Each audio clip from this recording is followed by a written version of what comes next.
Welcome to Moshiach Medical Minutes. A false rumor is circulating in the name of the Rebbe, the Tzemach Tzedek, whose ruling was later cited by the Pischei Olam, the Mishnah Brura, and others. The rumor claims that the Tzemach Tzedek recommended forcing people to wear a cloth over their nose and mouth if they wish to go out during a local outbreak of cholera.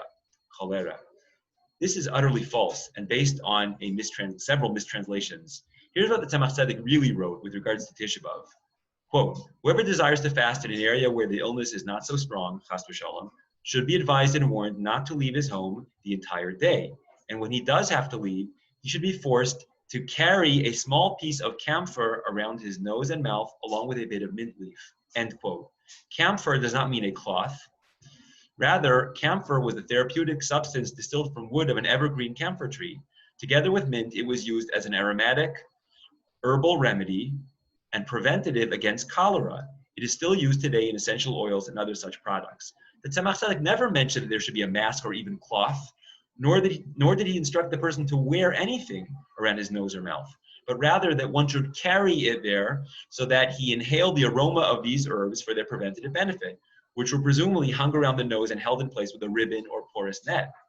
Secondly, this precaution was only prescribed for a person who wished to fast, thereby exposing himself to weakness and increased vulnerability. If the person wasn't fasting, then it was not necessary to stay home or carry camphor around his nose or mouth, since even if the outbreak was severe.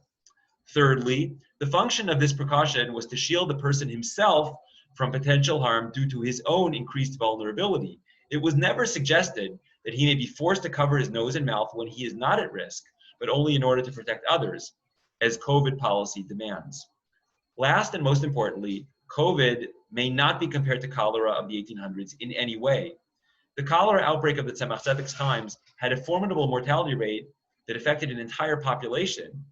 The disease posed a significant mortal risk to everyone, unlike COVID of 2020. For example, the cholera outbreak in Chicago in 1854 killed 5.5% of the city's entire population. And in Russia, it was much worse. There were areas in the Russian Empire that saw mortality rates as high as 9% of an entire population. And the disease posed significant mortal threat to everyone. That's almost 1 out of every 10 people in a city died. Such high statistical contagion is indeed a factor in halacha for precautionary measures. For even children who had the lowest risk from cholera of all, still suffered an astounding 2 to 3% mortality rate of the entire population, while seniors died from cholera at a rate of 16% of all seniors. Of course, the current coronavirus pales in comparison to cholera. COVID has a death rate of a few hundredths of a percent in the United States, and even less than that worldwide. In halacha, even 0.1% of mortality rate of a potential disease or other risk is not numerically significant to qualify as pikuach nefesh. Such a risk factor does not justify imposing precautionary measures on anyone. COVID also cannot be compared to epidemics for which fasts are decreed in halacha, since they require a mortality rate of 0.3% of an entire population, 0.3% rather, of an entire population within 3 days. A mere fraction of that in 9 whole months is obviously not a plague by halachic standards, and not even close. It must also be pointed out that none of the COVID data is halachically reliable for reasons I'll discuss in another episode. In addition, even if we'll accept the government's data as accurate, the CDC recently admitted that 94% of all fatalities recorded as COVID deaths had an average of 2 to 3 comorbidities. That means that someone who died of a heart attack, let's say, but tested positive for SARS coronavirus 2, was still reported as a COVID death. It may be assumed that the true mortality rate of this disease, of COVID, is significantly lower than 1/100%. Moreover, this is out of the general population. Youth under 19 years of age have a negligible risk factor of 0.03%. That's 3 out of 10 million people, of children. Their survival rate is 99.997%. From 20 to 49 years of age, the risk is 0.002%, with a survival rate of 99.98%. From age 50 to age 69, the risk is 0.005%, with a survival rate of 99.5%. And from age 70 and older, the risk is just under 0.005%, with a survival rate of about 95%. This doesn't come anywhere close to the deadly outbreak of cholera in the 1800s. The real lesson from the Tzemach Tzedek's instructions regarding cholera is not that anyone should wear a mask, not even seniors older than 70, but rather that such seniors or any others at risk should practice aromatherapy as a preventative measure whenever they go outside, and perhaps use other natural preventions as well, like quercetin, zinc, vitamins D and C, and so forth.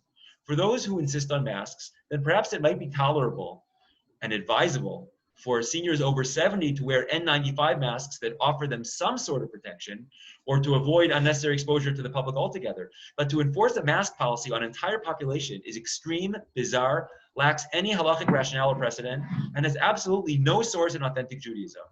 Rabbis who oppose or endorse mask policies in current times are either seriously misinformed or have lost all objective reasoning. Let us pray for health and return to sanity. By not distorting the holy words of Rabbi Seinu Nesienu, and by following their advice, such as that of the Tzemach Tzedek, whom the entire world recognizes as a world-renowned decisor on Jewish law, revered also by the Mishnah Brura and others, and whose Sfarim's title, the Tzemach Tzedek, referred to the names of Moshiach, Tzemach Shemai. May all brazen falsehood cease, since emes me'eretz titzmach, b'tzedek mishamayim nishkaf, the truth will sprout, tzemach, forth, and righteousness, tzedek, will be seen. And may we stay true to the teachings of his contemporary namesake, Nasi Reinu, both of whom bear the name of Moshiach, Menachem Shmoi, Ze Yenachamenu, V'hu Yigalenu, and may the whole Klal Yisrael and Prat Yisrael be healthy and safe and proceed to the true and complete redemption. V'narenu, v'zkenenu, v'vanenu, v'ivneseinu, tekef umiyad, mamash. Thank you.